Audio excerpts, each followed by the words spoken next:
Quando o povo é impedido de conhecer as Escrituras, a salvação também é impedida. Que Deus nos abençoe e nos ajude nesta busca pelo conhecimento das Escrituras. A vocês que amam conhecer a palavra de Deus para a praticar, que Deus te abençoe e te ajude também. Porque existem aqueles que a procuram para ver se encontra alguma coisa errada, uma contradição. Que Deus tenha misericórdia deles também. O valor das Escrituras. Algumas coisas têm valor para umas pessoas e de repente não tem valor para outras pessoas. Mas todos aqueles que amam a Jesus, amam as Escrituras. Porque Jesus mesmo diz que as Escrituras testificam dele, nós vamos ler. Mas antes vamos ver um pouquinho sobre uma pergunta que fizeram para Jesus em Mateus capítulo 22, começando no verso 23. Naquele mesmo dia vieram a ele os saduceus que dizem não haver ressurreição e o interrogaram. Mestre, Moisés disse: se alguém morrer não tendo filhos, seu irmão casará com a mulher dele e suscitará descendência a seu irmão. Ora, houve entre nós 7 irmãos. O primeiro casou e morreu, e não tendo descendência, deixou sua mulher a seu irmão. A mesma coisa aconteceu com o segundo e o terceiro até o 7º. Por fim morreu também a mulher.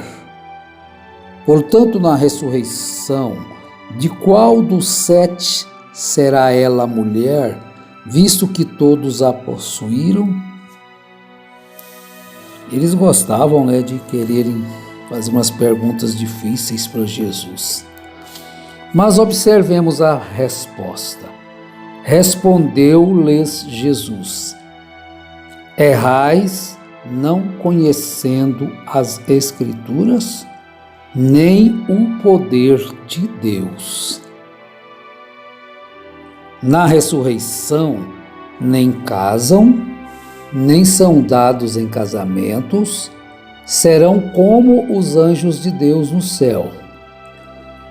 Não serão anjos, serão como os anjos de Deus no céu. E quanto à ressurreição dos mortos, não lestes o que Deus vos declarou?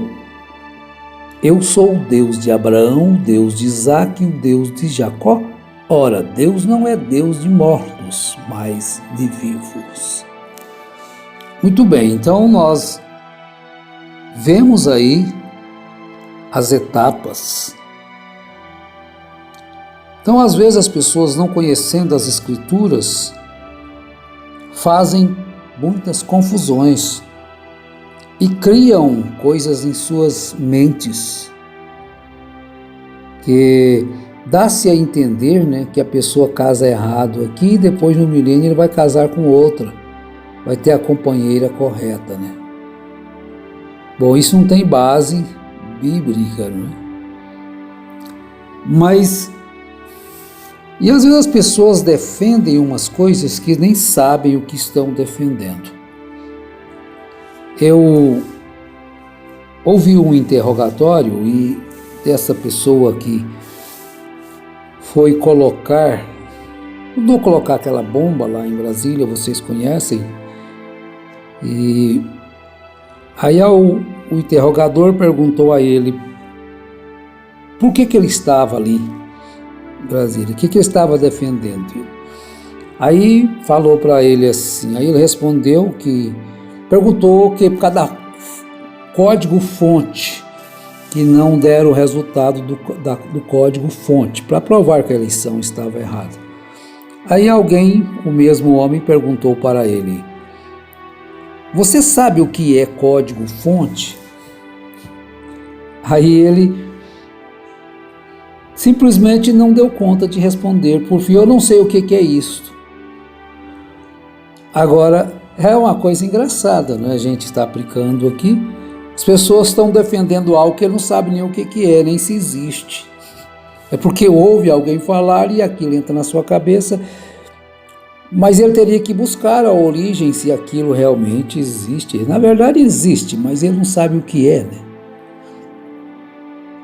Então vejam que eles interrogaram a Jesus, mas quando Jesus deu a resposta, errais não conhecendo as Escrituras, nem o poder de Deus. Então, primeiramente, a gente tem que conhecer, né, uma coisa para poder defender. O advogado tem que conhecer as leis, os códigos penais, para poder defender o seu cliente, achar uma brecha ali. Mas se ele não conhecer, como que ele vai fazer?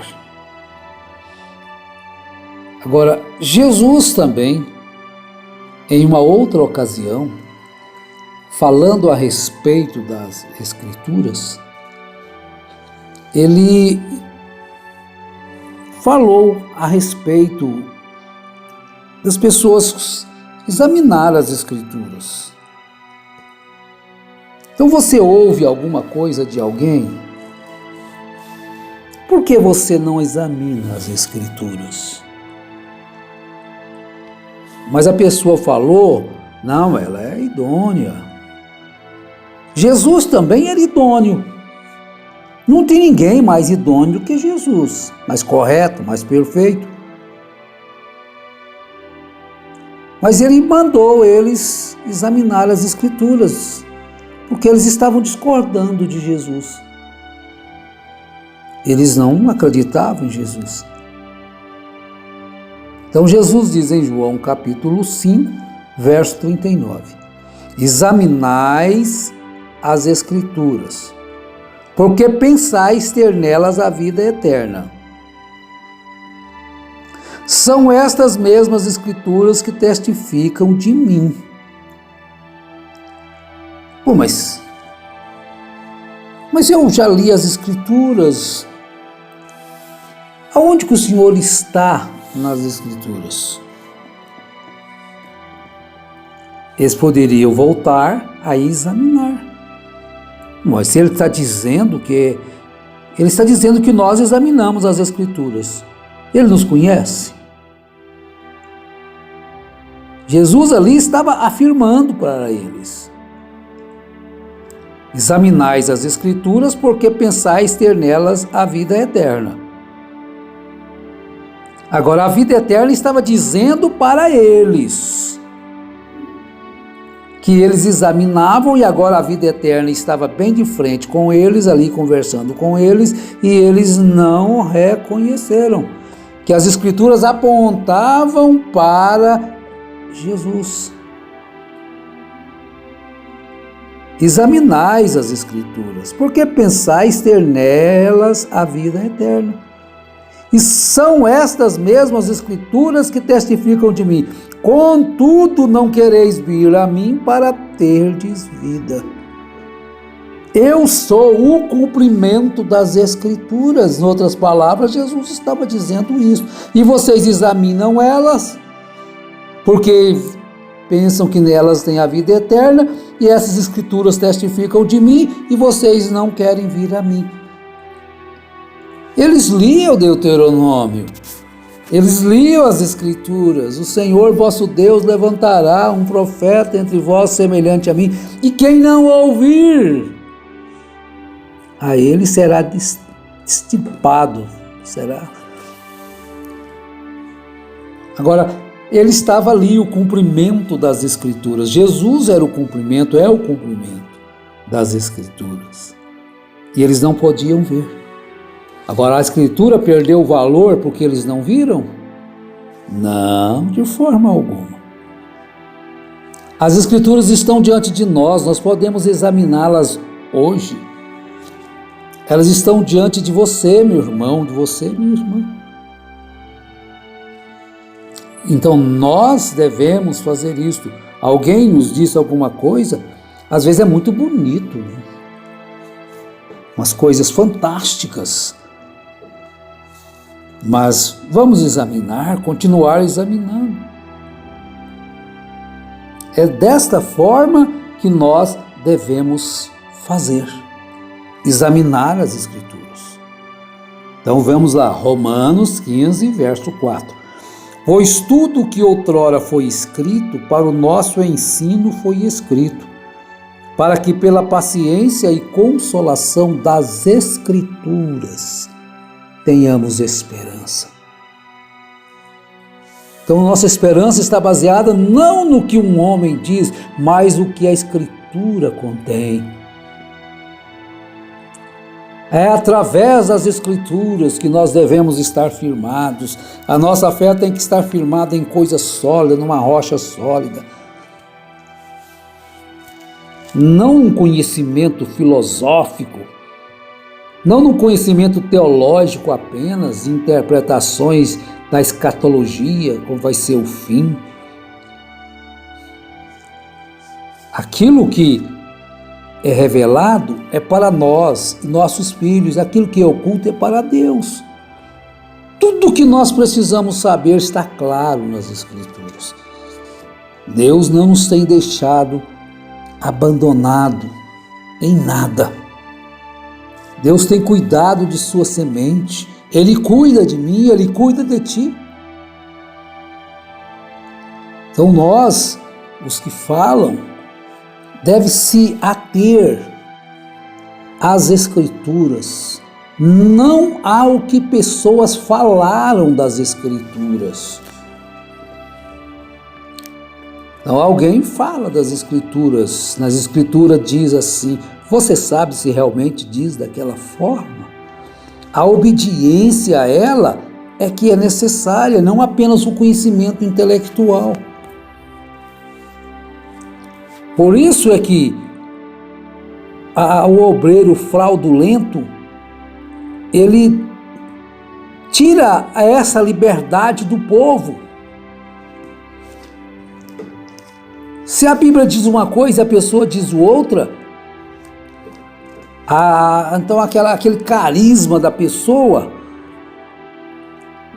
conquista as pessoas e eles então preferem obedecer àquele homem que parece ser muito santo.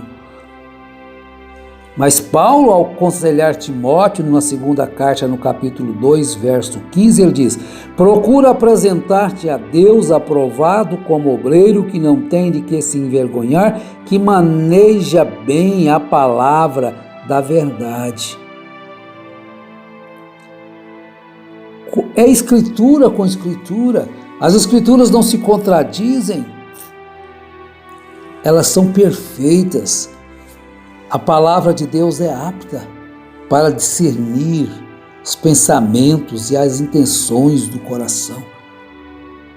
É com ela que nós vamos vencer o mundo, é com ela que nós vamos vencer o diabo, pois foi com ela que Jesus venceu a Satanás nas suas 3 investidas.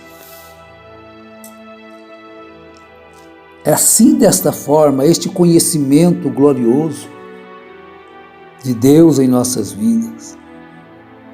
Então, essas Escrituras, elas não são de particular interpretação. Veja que Pedro diz na segunda carta, capítulo 1, verso 19: temos ainda mais firme a palavra dos profetas, a qual bem fazeis em estar atentos, como a uma luz que ilumina em lugar escuro, até que o dia clareie e a estrela da alva surja em vossos corações. Acima de tudo, lembrai-vos de que nenhuma profecia da Escritura é de particular interpretação. Pois a profecia nunca foi produzida por vontade dos homens, mas os homens santos da parte de Deus falaram movidos pelo Espírito Santo. E o Espírito Santo nos guia em toda a Escritura, em toda a verdade. Que Deus continue nos abençoando, nos dando saúde espiritual, física, mental também, para que possamos, de uma forma cheia de luz, compreender as Escrituras e buscarmos conhecê-la cada dia mais. Conheça-a, porque quando o povo é impedido de conhecer as Escrituras, a salvação também é impedida. Um pregador que diz que ele não consegue pregar a Bíblia sem a mensagem de um homem, ele está equivocado e levando o seu povo a uma idolatria, a um pregador. Tem que ter aquela mensagem daquele pregador para ele poder pregar. Só a Bíblia ele não consegue. Ele está conduzindo as suas ovelhas para a idolatria a este homem. Ore, peça a Deus sabedoria e Deus estará te dando, em nome do Senhor Jesus Cristo. Amém.